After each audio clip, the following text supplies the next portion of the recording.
من هنا تبدأ أفعال السادية تظهر من هنا، تخرج من عنده في تعداد الموت. حكاية سفاح التجمع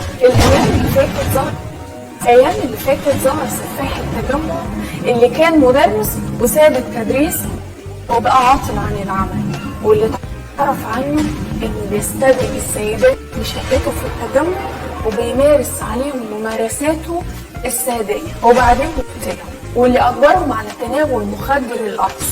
سفاح التجمع أنهى حياة 3 سيدات من محافظات مختلفة، القاهرة والإسماعيلية وبورسعيد، ووقع في الفخ في آخر جريمة ارتكبها بعد ما لقوا جثة سيدة منهم مرمية في الصحراء، وهيعرضوا المتهم على الطب الشرعي علشان يعرفوا بيتعاطوا المخدرات ولا لا. وقررت جهات التحقيق حبس سفاح التجمع 15 يوم على ذمة التحقيق.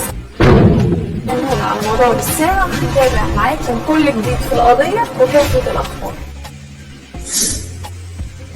كان بيقتل او السفاح ده كان بيقتل البنات في شقه جوه كومباوند كويس جدا او منطقه سكنيه كويسه جدا في التجمع. كان بيستدرج البنات وبعد كده بعد ما بيقتلهم بيوديهم او بيدفنهم او بيرمي الجثه بتاعتهم في مناطق صحراويه على طريق صحراوي.